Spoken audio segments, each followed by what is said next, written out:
నమస్తే. ఇన్నాళ్ళు నన్ను సపోర్ట్ చేస్తూ, ఎంకరేజ్ చేస్తూ మీ ప్రేమని నాకు అందిస్తున్న ప్రతి ఒక్కరికి కృతజ్ఞతలు. అలాగే ఈ వీడియో కూడా ఖచ్చితంగా మీకు ఉపయోగపడుతుంది. లైక్, షేర్ అండ్ సబ్స్క్రైబ్ చేసి మీ సపోర్ట్‌ని నాకు అందించండి. అలాగే ఈ వీడియో పట్ల మీకున్న అభిప్రాయాన్ని కామెంట్ సెక్షన్‌లో కామెంట్ చేసి తెలియజేయండి. ఇప్పుడు వీడియోని చూద్దాం. నమస్తే. Welcome to our channel. నేను పద్మిని. ప్రస్తుతం మనతో పాటు ప్రముఖ ఆధ్యాత్మికవేత్త, ఆస్ట్రోన్యూమరాలజిస్ట్, ఎనర్జీ వాస్తు స్పెషలిస్ట్, శ్రీ విద్య ఉపాసకురాలు శ్రీమతి జయప్రద గారు మనతో పాటు ఉన్నారు. మాట్లాడదాం. నమస్కారం అండి. నమస్తే అమ్మా, శ్రీమాత్రి నమః. నక్షత్రాల గురించి చాలా అద్భుతంగా వివరిస్తూ ఉన్నారు. అంటే నక్షత్రంకున్న తత్వమే కాదు, ఏ దశలతో వీళ్ళ లైఫ్ అనేది స్టార్ట్ అవుతుంది, ఏ దశ వీళ్ళకి యోగిస్తుంది, ఏ దశలో వివాహం అలాగే కెరియర్ అనేది సెటిల్ అవుతుంది అనేది చాలా బ్యూటిఫుల్ గా ఎక్స్ప్లెయిన్ చేస్తున్నారు. బహుశా ఇలా చెప్పిన వాళ్ళు ఎవరూ లేరేమో ఇప్పటిదాకా కూడా. చాలా వివరంగా తెలియజేస్తున్నారు. అందుకే మీకు ముందుగా కృతజ్ఞతలు తెలియజేస్తూ, విశాఖ నక్షత్ర జాతకులు ఎలా ఉంటారండి? చాలా తప్పకుండా. షార్ట్ టెంపర్డ్ అని వింటూ ఉంటాం వీళ్ళని. జనరల్ గా నక్షత్రాల్లో ఆ. బలమైన గ్రహాల నక్షత్రాలు ఆ ఉంటాయి కదా ఆటోమేటిక్ గా. సో కానీ గురు నక్షత్రం కదా, గురు నక్షత్రం కనుక ఆ పవర్ పవర్ పవర్ ఉంటుంది అందులో. శుభగ్రహం కదా, పూర్తి శుభగ్రహమైన గ్రహానికి సంబంధించిన నక్షత్రాలు కదా అవి.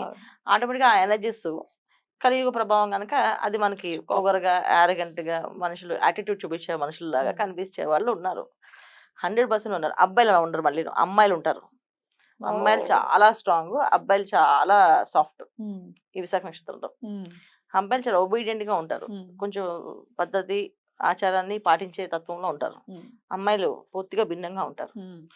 ఆచారాలు పద్ధతులన్నీ పక్కన పడేసేయండి అని చెప్తారు 100%. సో ఈ లక్షణాలు ఎక్కువగా ఉంటాయి. ఎందుకంటే ఆ ఎనర్జీస్ అలా పనిచేస్తాయి. మన కలియుగ ప్రభావం కనుక వాళ్ళు అలా పనిచేస్తున్నారేమో. ఇది 100% జనరల్ గా జరిగే లక్షణాలు. అందుకే విశాఖ నక్షత్రం అమ్మాయిని చేసుకోవాలంటే ఆలోచిస్తారు. భయపడతారు కదా చేసుకోవడం విషయంలో. అమ్మాయి విశాఖ నక్షత్రం అమ్మాయా అని అని అడుగుతారు. ఎందుకు అంటే రీజన్స్, లాట్ ఆఫ్ రీజన్స్. అందులో మళ్ళీ 4వ పాదం అనుకోండి, వృశ్చిక రాశిలో పడుతుంది. అది ఇంకొంచెం అగ్రెసివ్ గా ఉంటారు వాళ్ళు. ఇంకొంచెం సాఫ్ట్ నేచర్ నుంచి బాగా ఇంకొంచెం అది ఇంకా స్ట్రాంగ్ గా ఉంటుంది. మాట తీరు ఇంకా స్ట్రాంగ్ గా ఉంటుంది. మామూలుగా తులారాశిలో ఉన్నప్పుడే స్ట్రాంగ్ గా ఉంటాయి మాటలు. ఇంకొంచెం అది ఇంకా కాటు వేసినట్టుగా ఉంటాయి ఆ మాటలు వృశ్చిక రాశిలో ఉంటాయి. సో అందుకని భయపడతారు. సో నక్షత్రం మంచి నక్షత్రమే, కాబట్టి దానిలో ఉన్న తత్వము ఉండే లక్షణాలు, పిల్లలు ఉండే వ్యవహారాలు. ఇప్పుడు ఏంటంటే సాంప్రదాయాన్ని పాటించకపోతే జరిగే సిచ్యువేషన్స్ ఏంటంటే ఇలాగే జరుగుతాయి. చిన్నప్పటి నుంచి విశాఖ నక్షత్రం అమ్మాయికి ఒక పూజా పునస్కారం పద్ధతి మడి ఆచారం నేర్పిస్తే నేర్చుకునే తత్వం ఉంటుందేమో. మేబీ ఇలా ఉంటే ఇలా చేయాలేమో, ఖచ్చితంగా చేద్దామా అనుకుంటారు. కానీ ఇవాళ అందరూ పాటించట్లే కదా. చాలా అన్నిటికీ బాగా అడ్వాన్స్ అయిపోయాం మనం. అలా కాదు, ఇది పాతకాల రోజులు అని చెప్పి అనుకుంటున్నాం కదా. ఈ అనుకోవడంలో వచ్చే ఇబ్బందులు ఇవి నక్షత్రానికి. సో అందుకని విశాఖ నక్షత్రం వాళ్ళకి గురుమాదర్శతో పుడతారు వీళ్ళు. గురువు ఒక అనుగ్రహం అనేది జనరల్ గా గురువు ఎక్కడున్నా యోగించకపోయినా ఆయన ఇబ్బంది ఏం పెట్టడు. అందువల్ల ఎడ్యుకేషన్ బాగుంటుంది. 1వ పదవైనా 2వ పదవైనా 4వ పదవైనా గురుమదశ యోగిస్తుంది. తర్వాత సినిమా దశ, మాక్సిమం సినిమా దశకొని యోగించే అవకాశాలు ఎక్కువగా ఉంటాయి. ఎందుకంటే తులారాశి సినిమా కూడా వచ్చేస్తాను.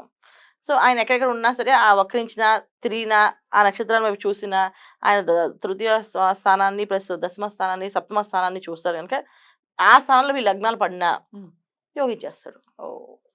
సో బ్రహ్మాండం యోగిస్తారు. సో వక్రించి పడినా సరే యోగిస్తారు. సో శని భగవానుడు తులారాశికి యోగకారకుడు జనరల్ గా. అందువల్ల ఏంటంటే లగ్నం కూడా ఒకవేళ తులాలగ్నం అయితే చాలా బాగుంటుంది లైఫ్. చాలా హ్యాపీ లైఫ్ లీడ్ చేసే అవకాశాలు ఉన్నాయి. బాగా చదువుకోవడం, బాగా సెటిల్ అవ్వడం కూడా టాప్ లెవెల్లో ఉండే అవకాశాలు ఎక్కువగా ఈ విశాఖ నక్షత్రం అమ్మాయిలకు ఉన్నాయి. అబ్బాయిలకు కాదు. మళ్ళీ అబ్బాయిలు కష్టజీవులే. విశాఖ నక్షత్రం పుట్టినా వాళ్ళు చాలా ఎంత టాలెంటెడ్ అయినా సరే కష్టపడవలసింది. కష్టపడకుండా హ్యాపీగా కూర్చొని తిన్నా అనేది ఉండదు. చదువు చాలా మందికి రాదు, చాలా ఇబ్బంది పడతారు. దశలోనే పుడతారు కదా, చదువు అయినప్పటికీ ఇబ్బంది ఉంటుందా? అంటే చాలా మంది ఇప్పుడు చూడండి 4వ పాదం వచ్చాడు, గురుమదశ వెళ్ళిపోతుంది ఆల్మోస్ట్ శని మహాదశ అయిపోతుంది. సో శని భగవాన్ ఎక్కడున్నాడు, వాళ్ళు యోగిస్తున్నాడా లేదా, ఒకవేళ పొరపాటున యోగించకపోతే చదువు ఉండదు, ఎడ్యుకేషన్ ఉండదు. ఆడపిల్లలని చదువుకుంటారు కానీ అబ్బాయిల విషయంలో వచ్చేప్పటికి అది చదువు అత్యస చదువులు అంటారు, అత్యస మార్కులతో పాస్ అవడం అంటారు చూడు, అలా అనమాట. ఒకవేళ యోగిస్తే బాగా చదువుకుంటారా? బ్రహ్మాండంగా సూపర్ గా మామూలు చదువు కాదు, బ్రహ్మాండ చదువుతారు. కానీ ఎంత చదివినా వీళ్ళు కష్టపడాలి. ఒక పెద్ద ఆఫీసులో జనరల్ మేనేజర్ అయినా ఆ కంపెనీ మొత్తం బాధ్యత ఆయనకే ఉంటుంది. ఆయనకి టెన్షన్ పడుతుంటాడు, ఎవరు రాచారు ఎవరు రాలేదు, ఈ కంపెనీ లావాదేవీలు ఏంటి, ఇవే చూడాలి కదా. అలా చాలా మంది హార్డ్వేర్ లో బాగా సెటిల్ అవుతుంటారు. హార్డ్వేర్ లో ఇంకా మరి ఇంకా మైండ్ కి పని చెప్పే పని కదా. వర్క్ చేస్తూనే ఉంటారు. ఇలాంటి లక్షణాలు ఎక్కువ. చదివినా వీళ్ళకి చదవకపోయినా సుఖపడేది అయితే అబ్బాయిలకి లేదు. విశాఖ నక్షత్రం కష్టజీవులు. అది అది 100% కష్టజీవులు. సో శని తర్వాత వచ్చే బుధ మహర్దశ ఎలా ఉంటుంది అనుకోవచ్చు అండి? బుధుడు ఎక్కడున్నారో చూడాలి. జనరల్ గా బుధుడు బాగుంటేనే వీళ్ళకి అది.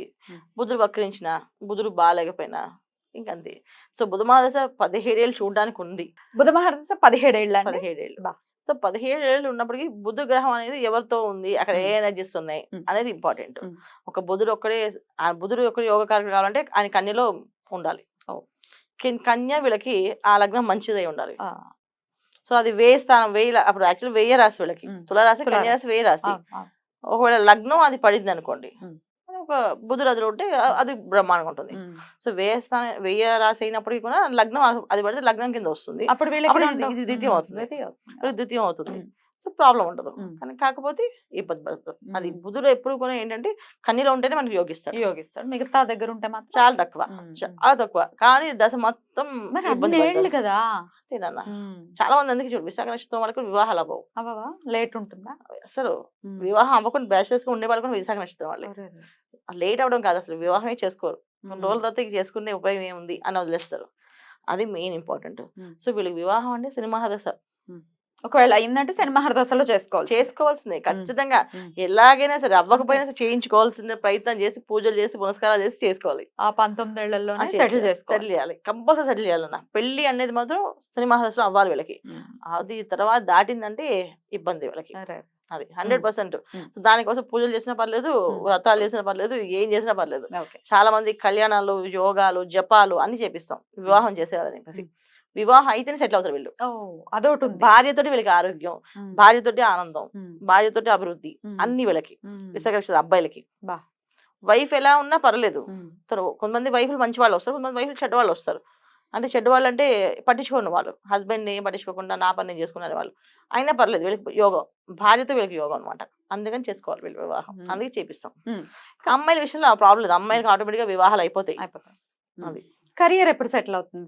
సేమ్ శని మహర్దశ. శని మహర్దశ వీళ్ళు మాక్సిమం 99% సెటిల్ చేసుకోవాలన్నా ఏమైనా చేసుకోవాలంటే సినిమా దశ ఒకటే ఆప్షన్. ఇది మిస్ చేసుకుంటే బుధ మహర్దశ అనేది చాలా కష్టం. మరి ఎట్లాంటి ఆరాధన చేసుకుంటే జీవితం ప్రశాంతంగా వెళ్తుందని అనుకోవచ్చు? విశాఖ నక్షత్రం వాళ్ళ అబ్బాయిలకి అమ్మాయిలు డిఫరెంట్. అమ్మాయిలు అసలు ఏ ఆరాధన చేయరు నాన్న, పూజ చేయరు.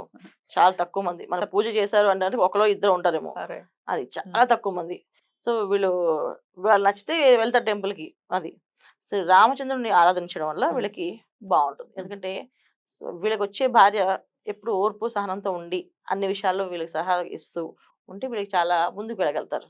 వీళ్ళకి ఏంటంటే ఎప్పుడు కూడా విశాఖ నక్షత్రం వాళ్ళకి అబ్బాయిలకి ఒక మేము ఉన్నాం, మీరు చేయండి, మేము మీకు తోడుంటాం అని చెప్తే చాలా చేస్తారు. ఎవరు లేరు, నేను ఒక్కనే చేసుకొని వెళ్ళాలి, ఎలాంటి జీవితం ఏమో అని అనుకుని వెళ్తూ ఉంటారు. వీళ్ళు ధైర్యవంతులే, పిరికి వాళ్ళని కాదు. కాకపోతే ఏంటంటే సపోర్టింగ్ సిస్టమ్ అనేది పక్కన ఎప్పుడు కూడా మేము చేస్తాం, మేము ఒక చేస్తాం అనే ఆలోచన ఉంటే బాగుంటుంది. వీళ్ళకి హ్యాపీ అలా ఉంటే, వీళ్ళకి హ్యాపీ, చాలా హ్యాపీ వీళ్ళకి. బ్యూటిఫుల్ అండి, చాలా అద్భుతంగా వివరించారు. ఇక నెక్స్ట్ ఎపిసోడ్ లో అనురాధ నక్షత్రం గురించి మాట్లాడుకుందాం. థ్యాంక్ యూ సో మచ్ అండి. నమస్తే. అమ్మా. శ్రీమాత్రే నమః.